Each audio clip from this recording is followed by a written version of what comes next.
Business hygiene. What a fun topic we have for today. Think about like the most appealing thing we could have possibly figured out to do an episode on. And the best way to talk about it, right, Amber? Right, man? Business hygiene. How Mm-hmm. do you keep your business healthy ongoing? What are the ways that you can brush your teeth and floss your teeth and wear your night guard at night to make sure that maybe in the future your gums won't rot? Just maybe. Well, today, my friends, that is exactly what we're talking about. Surprise, surprise. I know you were not expecting this, This is the big one. even though it says the name in the title of the episode, and you knew what you were clicking on. Here we So are. this is really your fault. Here we are. Once again.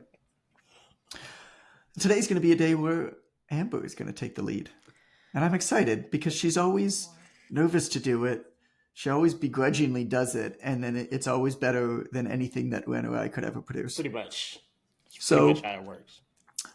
Hey, at least I don't blush anymore most of the no, time. you're getting better. Yeah, better. Okay, Amber, kick it off. Go for it. What are we talking about? Oh Lord.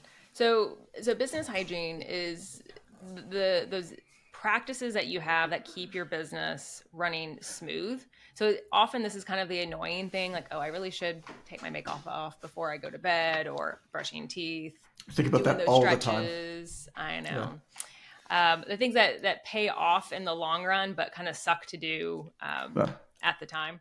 it's like, what do they say? But It's just like nobody over the age of 50 ever regretted doing more mobility work before they were the age of 50. yep, It's like exactly. that kind of stuff.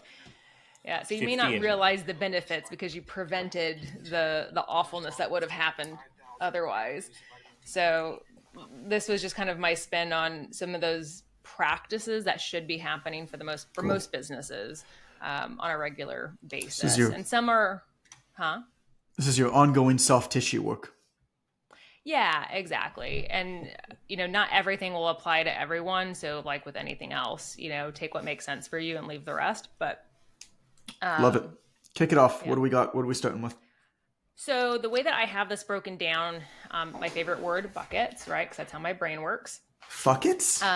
Buckets. Yeah. Buckets, Every time buckets, buckets. buckets. That's how I mentally organize things. One letter off. I got it. Buckets. Okay. Fuck it, buckets would work too.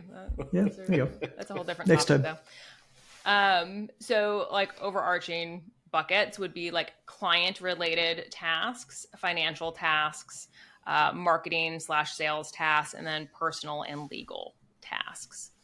And then within that is like monthly, quarterly, biannually, and annually. And of course, that may change just depending on what your business looks like, but not everything is a daily task. Some of them are more, during certain times throughout the year.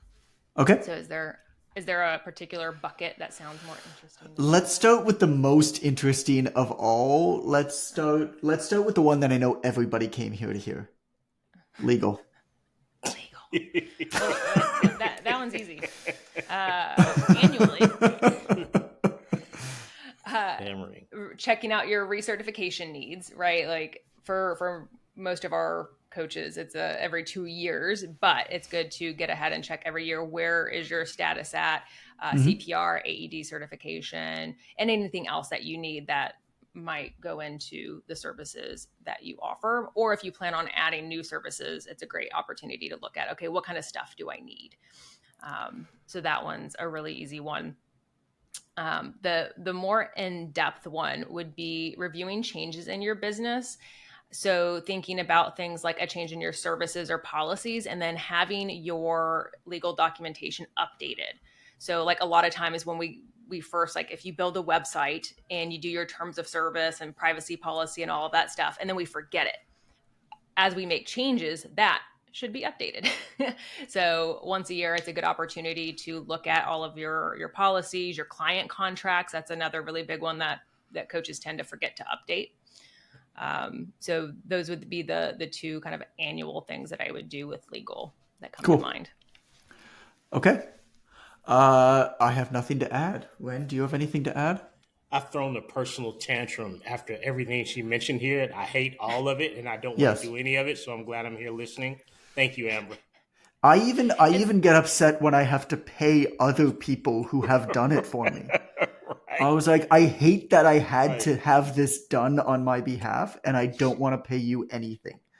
It's the worst. Yes. It's But not necessary. fun, but it's kind of one of those things. Like if I do it, nothing will happen. If I don't do it, something's going to happen. Yeah. And Fair. so Okay. at least that's my luck anyway.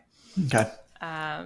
Let's do financial. I like Let's do financial. Ooh. Yeah, financial's more Yeah. interesting than It's legal. more I don't know why we somewhat. started with legal. That was a bad choice. Well, it was quick. I was the get the yucky thing out of the way first. That's what she said. So this will be, I'll be curious, especially for you, John, since you obviously run something much bigger versus what like Ren does, and see Also like what she what said. made different. Stop it. What differences there may be, or things that you could kind of like forecast for people. So like on a monthly basis, like reviewing sales relative to last year's revenue goals and planning and making adjustments as needed. So if you're making revenue goals every year, you know, at the end of the month, pausing to see, okay, where are we compared to where we want to be? And if we need to make adjustments to goals coming up. And I know John is funny about numbers. So this is yeah. So how do I say this do any of without sounding wildly irresponsible? This never stopped you before. I've never once done anything even remotely associated to what you're talking about. I don't even really know what it means. My approach, I run such a comically inefficient operation, and I'm sure that somebody who is an analyst, or I don't know, I'm sure people analyze these types of things, would come in and laugh, shake their head, kick me out the door. If we had a board, I'd probably be fired as the CEO pretty quickly. Oh, I've never once looked at any of this. No. My approach has always been to just try to figure out a way to make so much money that none of it matters. And I'm not saying that that's a good approach, but like, here we are. Yeah, that's where I come from. But I think that approach has gotten me to here, but I don't think it would get me to the next step of growth.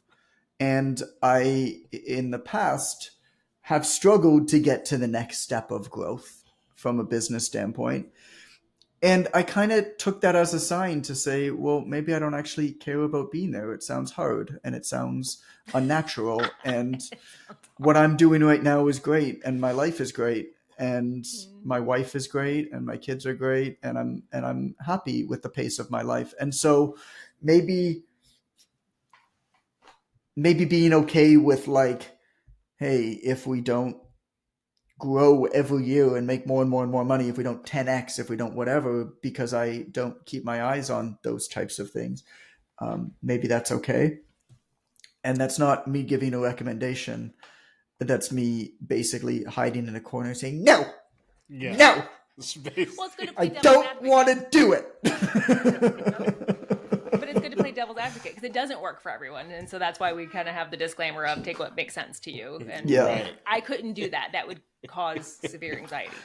Sure. But it takes both types of people, you know, and so for you that works and for other people. And so I also just have never, I mean, all jokes aside, I was given opportunities that most people haven't. And I understand that now, and I understand how much of an impact that's had on me now. And so, you know, when I say this kind of joking, I don't think that I don't empathize, because I understand that my parents gave me an incredible gift by enabling me to graduate university without debt, for example. And don't get me wrong, I worked all throughout university. I worked 25, 30 hours a week all throughout university. But they helped, for sure. And so being able, I mean, just as that one example, and there's many examples like that, right? But being able to graduate debt free meant that I was able to perhaps take risks earlier in life or do things earlier in life that others just, for reasons outside of their control, would not have been able to do. I mean, I think debt is evil. I think student debt is evil. And also growing up in a household where we weren't rich, but we certainly, there weren't fights about money in the house, for example, Right. means that I never desired to own things the ways that I might have otherwise desired to own things if I did not have enough things growing up. Mm-hmm. And you see that a lot with people who, the first time that they ever get into any money, start buying nice cars or clothing or whatever, right? Start showing off their wealth in ways. And it's a way to kind of show off that you've overcame. And I never felt that, because I never felt that I needed to, because I was so lucky in where I was born and who I was born to. So I joke, but Yeah. that's a little bit more behind it. It's if you relate this particular thing to fitness, which I like to relate everything to fitness because most of the people that It are works. listening to most of the people listening to us are into fitness. It if you're the type of person who is desperately trying to get down to a goal size or goal weight, we can talk about the morality and lack of another time. That's not the purpose of this conversation. But if you are, you probably need to track some things, right? Sure. It doesn't make sense for you to say, oh, it's not working and not know that it is or isn't working. That's one thought process here. So by that same circumstance, if you've invested a little money into your business and you are scraping by to make it work, and you really need to make an extra $1,000 a month to not have fights with your spouse every month about money, then you probably want to track things. You want to track your revenue month after month, see if what we did is worked and how much has improved our overall income. But if you're a person that's in a position to just sort of trust the process, fitness wise, you just want to get better and become a better human Right. being and a better relationship with food, then you can just trust the process and just enjoy it as is. And there's nothing wrong with either decision unless you make the wrong decision for your situation. Then you got a Well, problem. my approach, my thought process is twofold. Number one is there's always going to be a subsection of people that are just going to obsess over numbers. I Right. mean, call it like the quantified self movement. Like these are the motherfuckers who are wearing like the Aura rings. They're wearing the heart rate monitors. They're tracking. Yeah, there you go. Basically, everybody who isn't me who works in fitness. They're tracking their sleep. They're looking at their HRV. Everybody who obsesses over these things that is just like, do I feel good? I don't know. Yeah, like I don't need a thing on my finger to tell me whether I feel okay. There's always going to be people who like to track those things. And I think that type of personality are people who are going to be tracking their numbers as well. I'm just going to have like fingers pointed out at me. Right. E.T. Feel attacked. Ouch. Yeah. And so I think that's number one. But I think also, and so that's fine. And so even if you get to a point where you don't really need to track something, it might be fun to track that Right. thing. I like to not think about as many things as possible so that I can read books and enjoy the book. But other people like to think about their sleep score for some reason, even though they know that they slept. You do you, man. That's cool. I get that you're an Well, 83, it's like having a healthy whatever that means. relationship with food, right? If you Yeah. can't have a healthy relationship with the numbers, then you probably Right. need to find another Stay method. away. Yeah. Stay away Yeah, from the numbers. so my two co-hosts here don't have a healthy relationship to their fitness, so they have to track it. And so I think that's number one. But I think number two, and here's where I come from with most of this, is the goal should always be to generate as much space that even if you want to track the numbers, you don't have to. Right.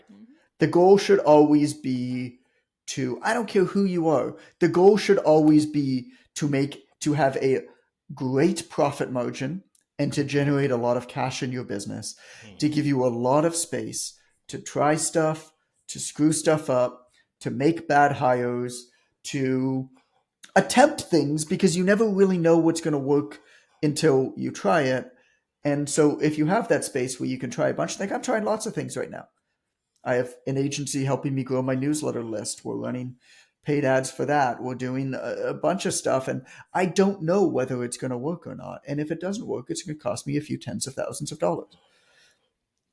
But I can do that because I know that there's that space. So the goal should always be to have that space. And so working backwards from that, it's like, okay, well, I know that I need to have a really profitable model.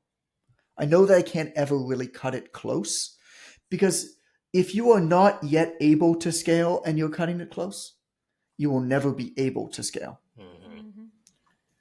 Because as you scale, inevitably profit margin starts to tighten with most models. Now with coaching, it'll tighten, if you're just by yourself as like a solo coach, your profit margin could be 80 or 90%. If you are scaling, that might go down to call it 60. It's still super high. But it's not going to go down to like 10 or in some businesses, I mean 3 to 5%, which is I can't even imagine running a business that has a profit margin that tight. But I'm not the type of person who should be able to do it. I'd be fired from that board so quick, man. Oh man. Oh my gosh. So we'll head on to the next one, and I learned this one the hard way. Paying your quarterly taxes if you're in the U.S. and self-employed. It's here too. It's actually I have to pay monthly. Do you Yeah. really? Yeah. Interesting. Yeah. Once you get to a Yeah. certain point, they ask you to do. I have to pay sales tax. I have to emit. It's called HST where I'm at. I have to emit HST quarterly, but I have to pay corporate taxes monthly. Yeah. So whatever your tax situation is, make sure you know it and do it. Because I had a $217 penalty because I did not know that. So How did that work? You just didn't pay it because on time? I was doing, I just paid my taxes normal, and it's never been an issue before, but I guess this year they decided, nope, no longer. You need to do that quarterly. So now I know. Well, and keeping aside, this is like the a bank account accounting where you're like, yeah, the money's in my bank account, it's mine. It's like, well, not really. Yeah, exactly. Yeah. Depending on where you live, of course, the taxes can be wildly different. So we won't give percentages, but like, It's a chunk. it's not a bad idea to keep a separate even bank account that automatically deducts from, especially if you work as a contractor. If you work as an employee, then it's already deducted. But if you work as like a contractor, it's not a bad idea to have a separate bank account where you just shuttle the money over there and just never think about it because it's not yours and it was never yours. But for some reason, our tax system is so idiotically stupid to basically deceive people or make people think that they own money that they don't own money, and then let them get into trouble and then charge them crazy interest rates on it. I hate the way that I mean, US too. I don't know the details as much, but the way that the way that the Canada Revenue Agency administers taxes is so awful and so evil and so backwards and so expensive, and it's just totally unnecessary. The only reason is just no politician has the balls to reverse it because they know that they'll be voted out the minute that they do it. Same. It's not like you don't know what's in my bank account. I know you're watching. Well, that's the funniest thing to me is when you emit taxes. When you emit taxes and they're like, and you emit all your paperwork and all your taxes and everything like that, and then they send you back and they're like, no, according to our documents, you owe this amount. And you're like, so why did I do all this work? Right. If you have it all, like, why did I do this? Why did I just pay that accountant $12,000 to do my taxes? Just start there, bro. Just send me the bill. Like, you got all the information. Just send it to me, and let me choose to fight it if I want to. Yeah, and I can watch more TV or something other than sitting here at a stupid desk. Well, and I've seen your sleep score when you have to do taxes, and it is not as good. You're down in the 60s. Yeah, it's terrible. My I have HRV, no idea what that means. HRV's jacked up during tax season, John, and I've got the data to prove it. Yeah, well, I mean, if you've got the data, Yeah, then that should dictate how you live your life. So, absolutely. um, I only wear yeah, hats when my sleep score is down. okay, Dictates my fashion at this point too. Yeah. good, good. Yeah, So no, that's how you should live your life for I'm a sure. little groggy today. Obviously, I got my hat on. You should try as much as possible to not feel your own feelings and feel your own body. You should try as much as possible to outsource your own physicality to um, to metrics measured on your finger. You Absolutely. should try to do that as much as possible. It's best not to connect with how you feel. Um, it's best to trust a device for that. Getting one on my right finger too, on the right hand. Just get one on the middle finger just so you can hold it up on the podcast. Well, it completes an electrical loop. That's the only true way for me to know if that is correct. Very important. See, like the Wonder Twins, Sometimes, but by yourself. sometimes I That's touch not my good. fingers together like this in public.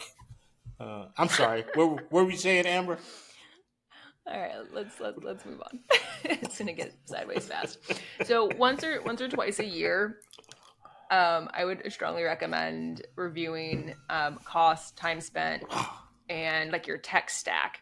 Because if you're anything, at least like me, where you're like, oh, that looks cool, let me try that, and then you subscribe to stuff, and then you forget, or you get something and you didn't use it as much as you thought you would, right? And so once or twice a year, reviewing like your tech stack and your reviewing costs maybe more like twice a year, but and your time spent with clients would be another kind of bucket to fall into here.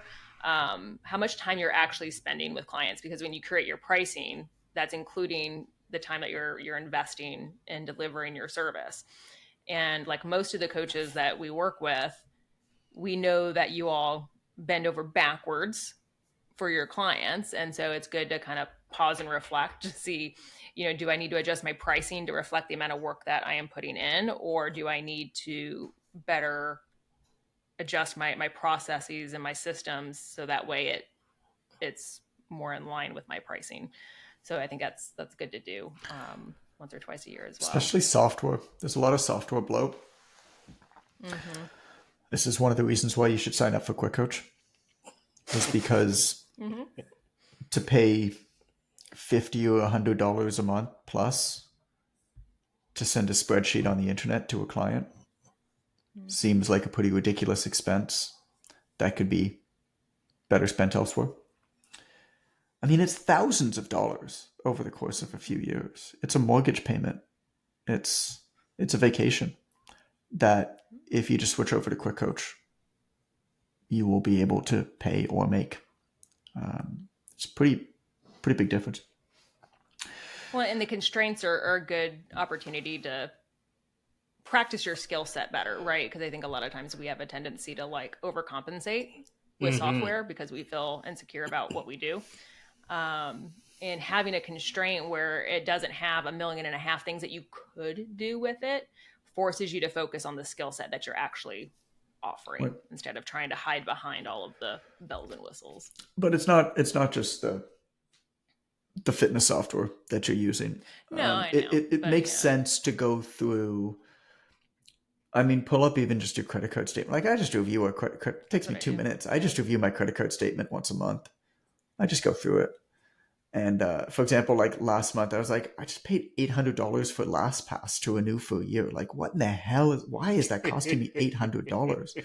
Like, we probably have users that are not active on there because you pay per user.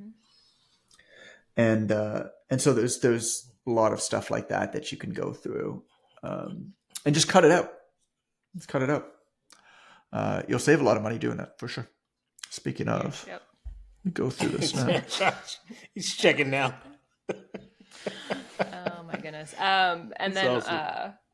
Adding in reviewing insurance, making sure your insurance is up to date and including all of the things you need it to include. That's a good once a year review as well. And that's it for financial. I think reviewing stuff like software expenses is really, really important. Really, really important. The way that software companies are now charging it used to be, you'd buy the software and maybe pay for it once and then it's yours.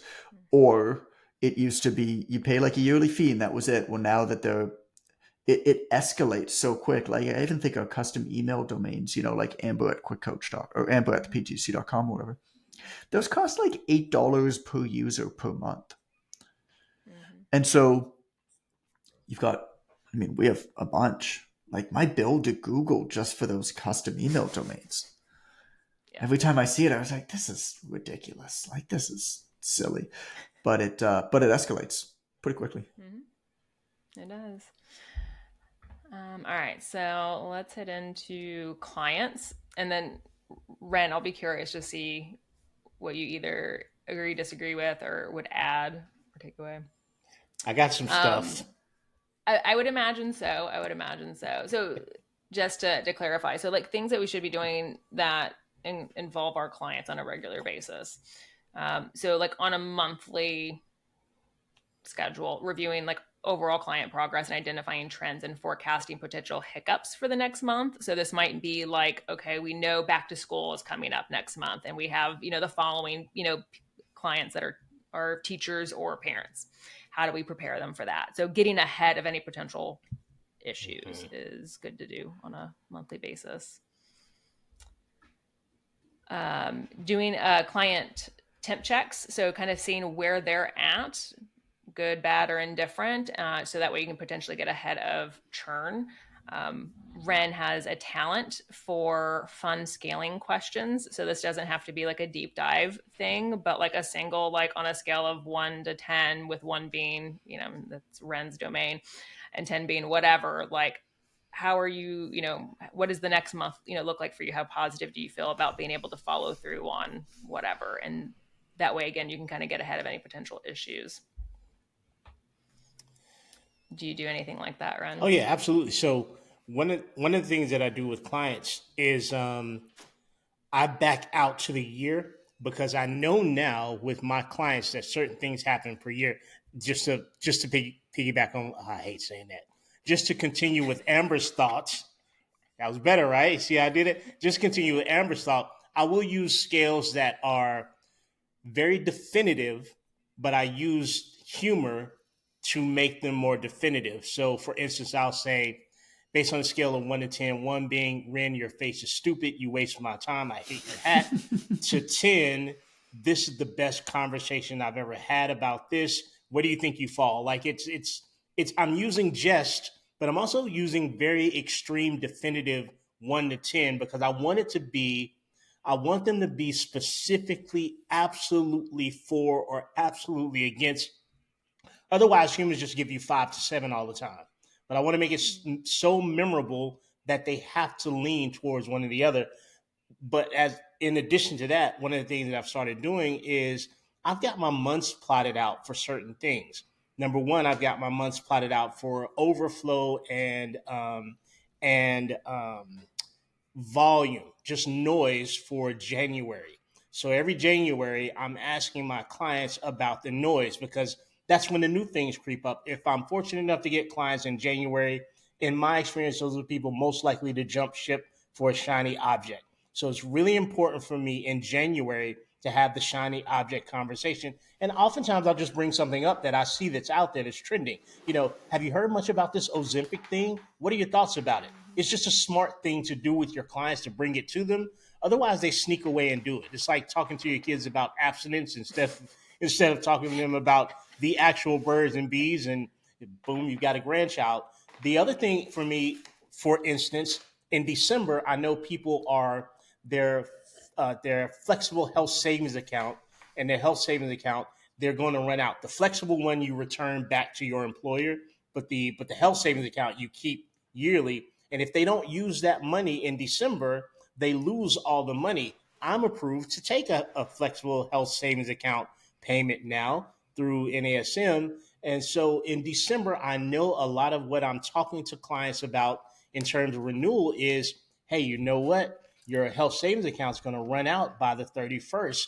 You don't want to just give all that money back to the company. So this is a great time for you to renew. So all through the year, smart. as you start to see trends in your business, you can attack these things up front to make it September, I'm going to get a lot of clients in September because the kids go back to school and all of a sudden people have more time and they're more inclined to think about self improvement, maybe even more for my population, maybe even more so than in January. So having these predictable situations and understanding how they play out in your business and addressing them in these monthly cycles can be a big deal. That's one of the things that I do in my business. Amber, I'll let you continue. No, I love that, especially doing it from a zoomed out kind of perspective. Is if you are doing it on a monthly basis, you start to be able to predict longer out and create these patterns, which is good. So one thing that from an episode that where Ren was talking about his pre-written testimonials, I love that. So like, yes, that was you. Sending Got in it. the pre-written testimonials for approval to clients. So how often, up to you, but pick something, and making that a habit to get into. If you do it that way, the episode that you and I did, Amber, where we're talking about the things that prevent people from doing the things that you want to in terms of clients, the fear, laziness, confusion, et cetera, et cetera. If you do testimonials that way, you can really coax your entire stable of clients. You can coax them to be more, for lack of a better term, testimonial minded. I think that we underutilize the herd mentality. And John has mentioned this in terms of me sharing renewals in the context of my group. There are so many things that if you can create the culture of doing, Yes. so much more of it will be automated on behalf of your client because they just expect that's what they do. You don't really have to talk to most grade 11 students about becoming seniors in high school, right? Nobody drops it. People drop out at like 15, 16 in this state. That's when it's legal. But you don't see like grade 11 people dropping out that summer and not wanting to become seniors because all the cool shit happens your senior year, senior dance, senior prom, senior trip, et cetera, et cetera. You've created a culture of people wanting to do what other people are doing. And I think that's really underutilized in working with clients. You got a herd right there, bro. Right? You got the lemmings lined up already. Think about crossing the street. Think about getting to a crosswalk when no cars are coming, even if it's a red light. But you're not supposed to go. You're not supposed to go, but you see somebody else goes. Automatically, unconsciously, you start to take a step. Yep. Humans take cues from other humans that they're around. Even do. If they don't know that person, they take social cues. What is the appropriate behavior in this space? We take cues from others. People like us do things like this here. It's a famous Seth Godin line. If you normalize it and publicize it that people are continuing and renewing, if you normalize it and publicize it that people are referring others, it will happen more often. Yep. It's one of the benefits of having your community in one place too. But even if you don't, if you send a client newsletter or if you have a chat on your software, however it is you communicate with clients, you have any kind of bulk messaging, anything, just at the top of a message, be like, really excited that so-and-so is, continuing on for another 12 weeks.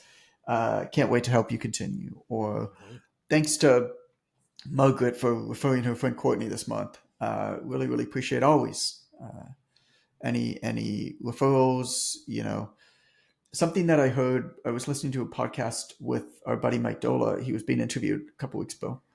He goes on the Gym World podcast. And something that he said on that show that they did at Stronger You that I always really liked, that I didn't actually know that they did, is that they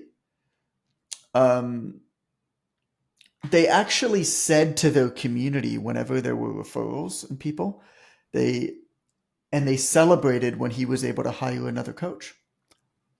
And he said, thank you so much to everybody who's been referring Stronger You and sending your family and friends to us. It meant that we were able to create another job for somebody. That's awesome. and help them live and work in this field. You guys did that. Thank you for helping us increase the size of our family. And I've never kind of heard that before, but I really liked it. That's really good. It's great buy-in.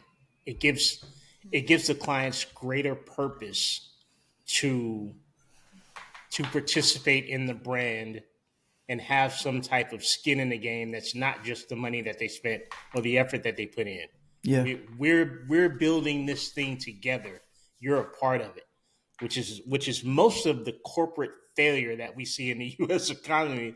Is like there's no buy-in from the people that people hire. So it just, I love that. But they That's love awesome. to tell you that you're family. Yeah. To prove it. Yeah.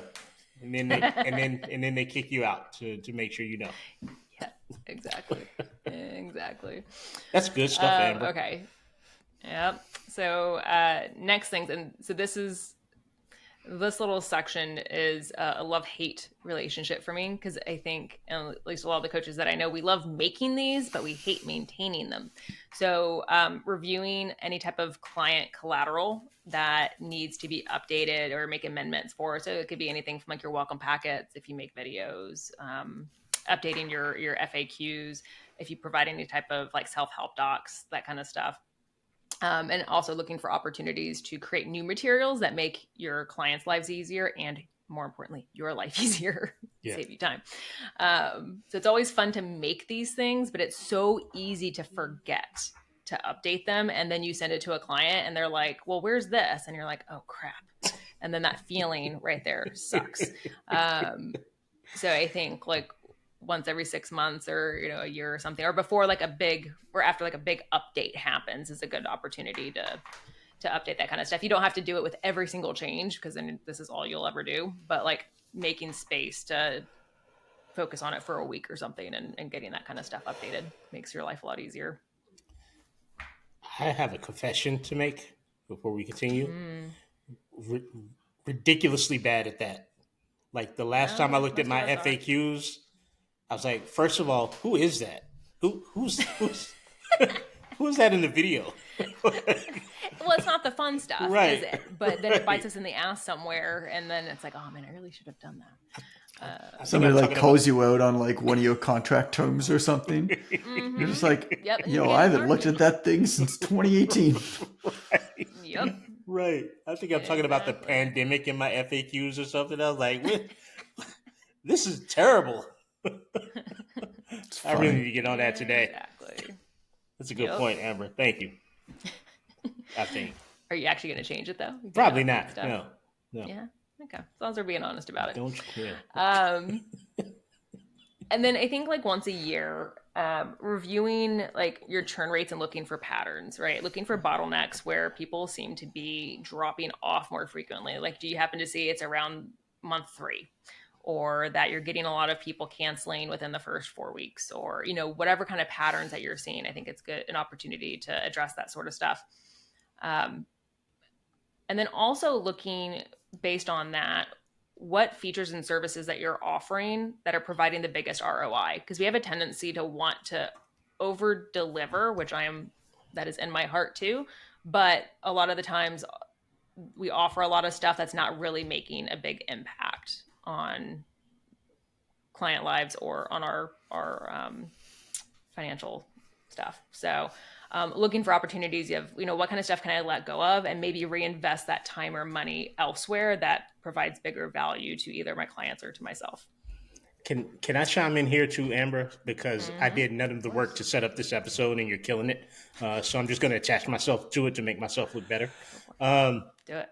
Which is usually what John does, but I'm going to do it today. So I was sending out videos to my clients every week. Like at the end of every week, a little 3-minute, 5-minute video, let them know what was going on.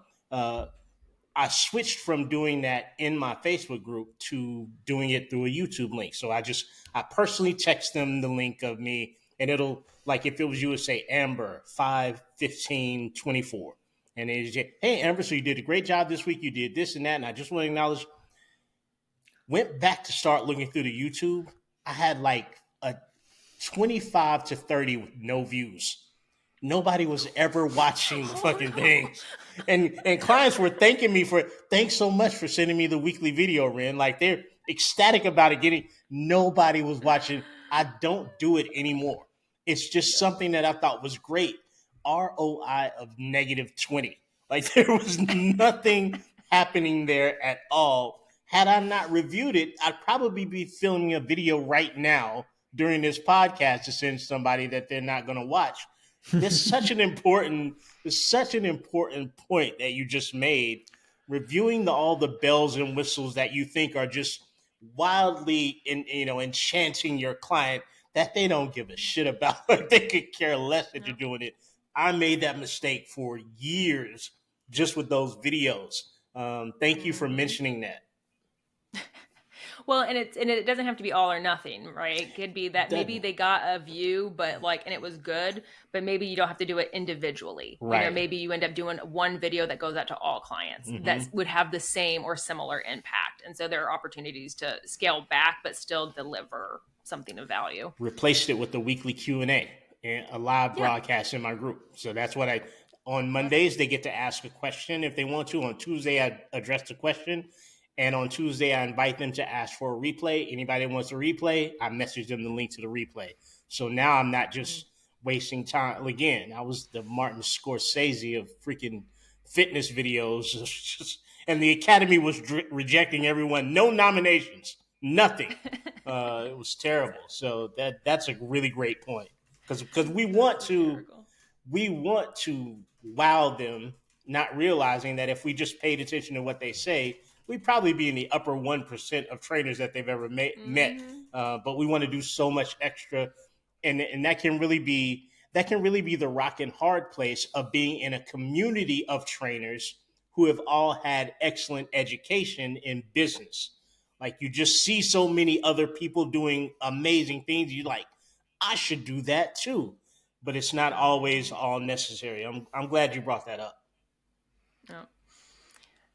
So next bucket is around marketing and sales. So I'll actually be curious to see what you guys add to this, because this isn't my strong suit. But a few things kind of come to mind. So pulling and organizing quotes from conversations with clients or leads that could be helpful. So this could be anything from helping you create content, testimonials, or having a story to tell to people that you're on a sales call with. So I think, once a month, reviewing conversations to see what you can pull. If you're not already in the habit of kind of doing it as it's happening, pausing to look for that kind of stuff is helpful. Yeah. We do something with that for the Online Trainer Academy. Online Trainer Mentorship.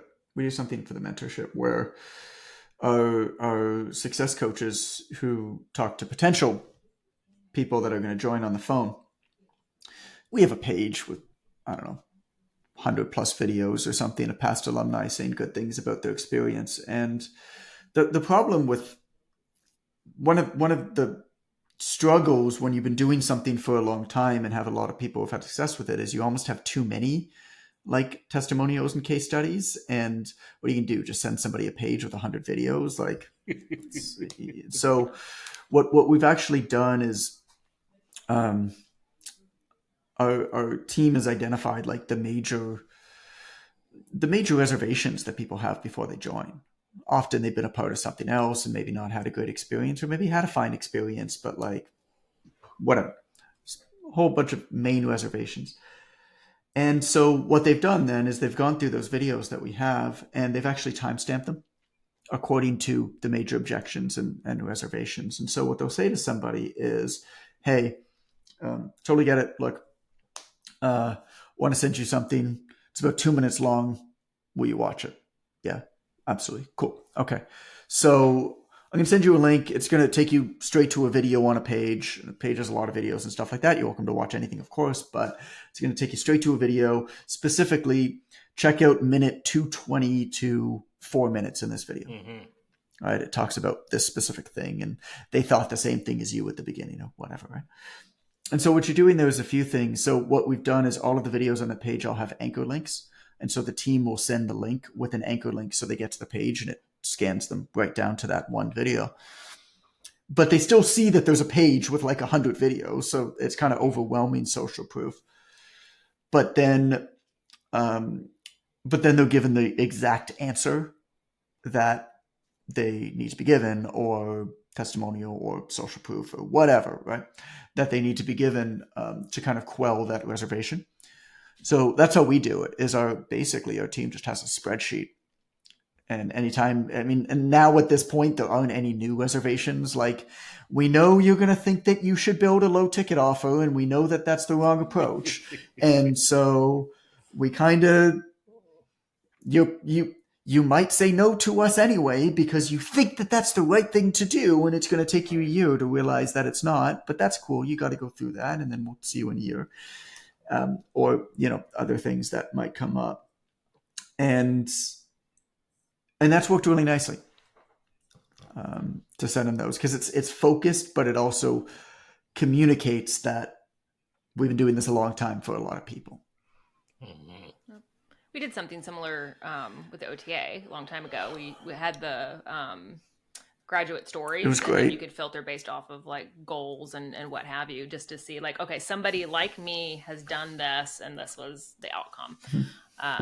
So I think going through and gathering that is worthwhile for sure. Reviewing leads and prioritizing your efforts. Most of us kind of have a scattershot approach instead of a sniper, and so I think pausing to check and see what your status is and where to put your focus on is good. And then providing prompts for referrals, and providing opportunities so that they want to refer you, if you're not already doing that. I'm trying to think of a good example that might be more fitness related, to add some color to that. The John, what was the story about the photographer? Do you remember? What would they do? There was a coach that at the end they would hire a photographer. Oh, I mean, there's lots of examples of that where but that works well if you have a group going through a coordinated program where you hire a photographer to do a photo shoot at the end for everybody who's part of it. And that works really nicely, but kind of everybody needs to be in the same place or be willing to fly to the same place for it. And then not just a photographer, but like makeup artist, like everything. Oh yeah, that stuff, yeah. And then everybody's sharing that like mad, which I think is really, really cool because it's something to work towards. And then everybody's sharing it like mad. The only problem that people run into with those types of models is they kind of have defined their program as having a set finish. And so you need to get really, really good at communicating that this is a waypoint. This isn't the end point of your journey, right? For sure. But I do like that type of thing a lot. 100%. Well, it's just I wanted to differentiate between like asking for referrals beyond just asking for a referral, but providing an opportunity to make them want to. And so that's just an example of how that might look, but it could be obviously on a much smaller scale as well. Right. But that's just a way that would make them want to share. Yeah. Let's see. What else do I have on here? So the last section that I had is more about personal, because we get so focused on the business clients and all that stuff, but there are a lot of things that we need to do to check in with ourselves to make sure that we are still functioning appropriately. And not dying. So at least on a monthly basis, kind of doing a personal check-in, like how's my energy? Am I happy? Am I getting the things that I need? Am I working out, eating healthy? Am I sleeping okay? Do I feel fulfilled? All of that kind of stuff. And checking to see what kind of additional support you may need, or adjustments that you may need to make. And especially if there's something coming up, so if you were a parent as a coach and you have back to school coming, what adjustments do you need to make? And just looking ahead to see what needs to be done. And then I don't remember what section of the textbook this is in off the top of my head, but there's the 3 questions, right? Like if you're talking to a client, like what should I keep doing? What should I stop doing? What should I start doing? I think those questions are really good on a yearly basis, but for yourself, like, what do I want to keep doing in my business? What do I wish I could stop doing? What do I wish I could start doing?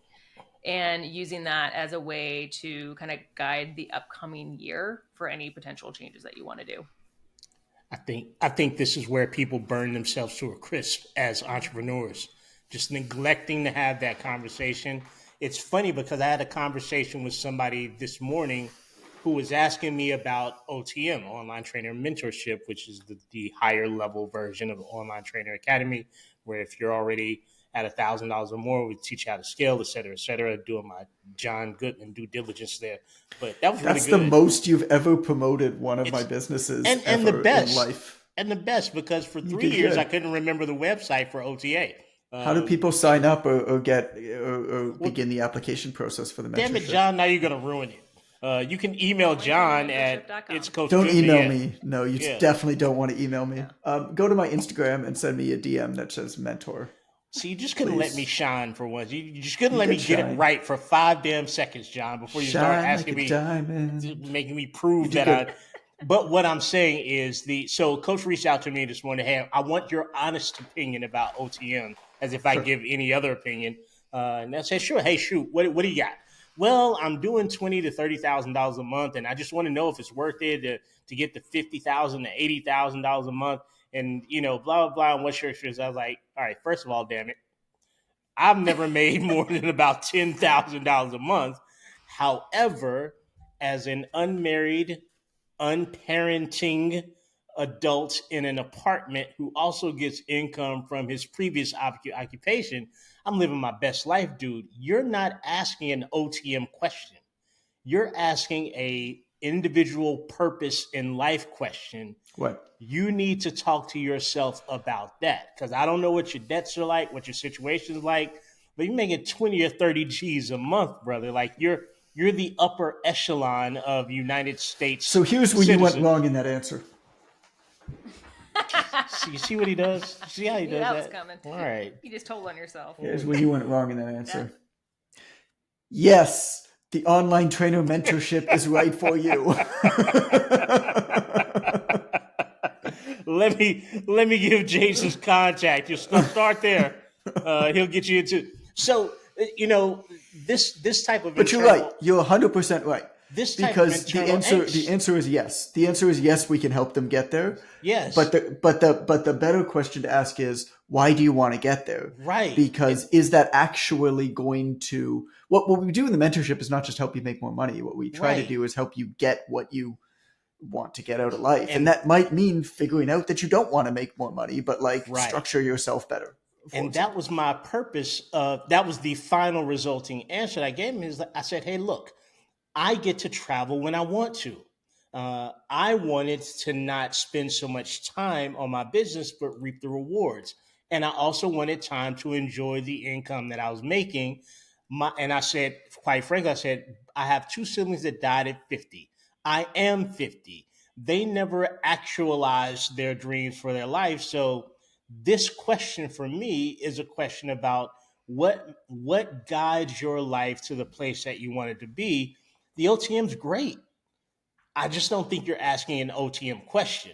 And you're certainly not going to get the answer from a certification course of any kind until you figure out, until you've done that self evaluation of, because there are some people out there that unfortunately 10 or 20 more $1,000 is going to make their life more miserable. And it's going to be more miserable for the people around them because they Right. can't step away from it. And some the opposite, but I was like, bro, like this isn't this.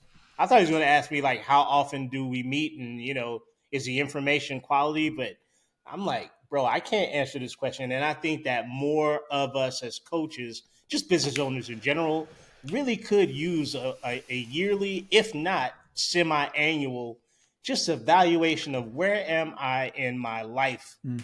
right now, and are there things that I actually want, or are those things, or I'm desiring things based on envy of people that I don't really know, because that happens a lot, man. And I feel like this is too great an occupation. It's one of the greatest things you can If you're do in the making, I world. guess what you're saying is that if you're making 20 grand a month, making 50 grand a month is not going to make you happy. Like if you're not happy Nah, making 20 grand a month, making 50 is not going to make you happy. exactly. Now, if you're making 10 might make you happy. Absolutely. You Absolutely. need to get out of that point where you're worrying or stressed logically. Absolutely. But at a certain point, money becomes really an amplifier of what's already there. And Absolutely.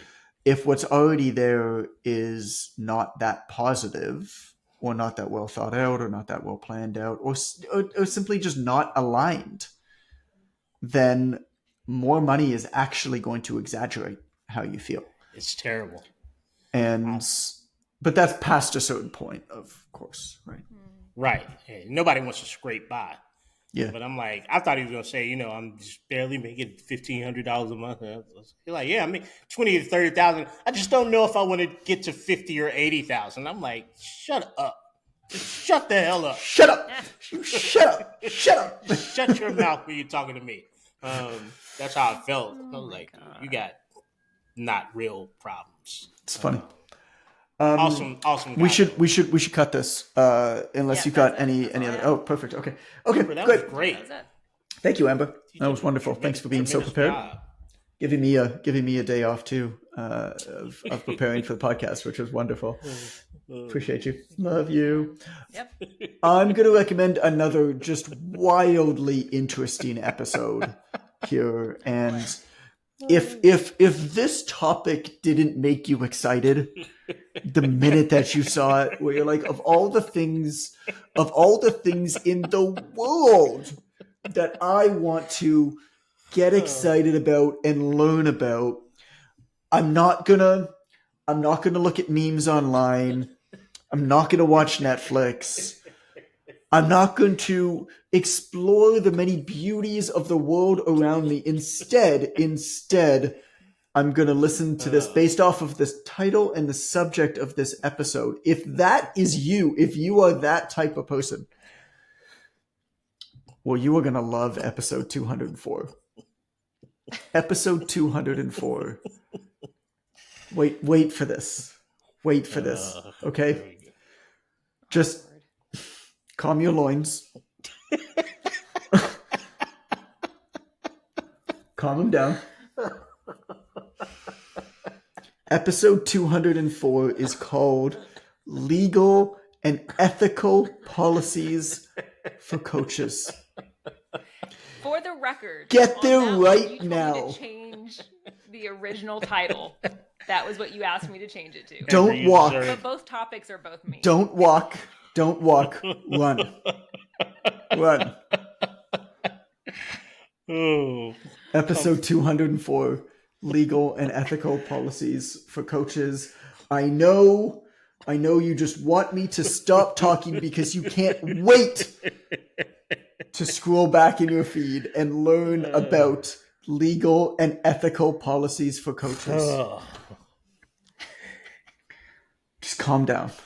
Just calm down. You're making a fool of yourself. You're making a fool of yourself. Don't if fall you're out off there the listening, treadmill. baby, we want you to come for the legal, but stay for the ethics, mama. I think you dig what I'm dropping.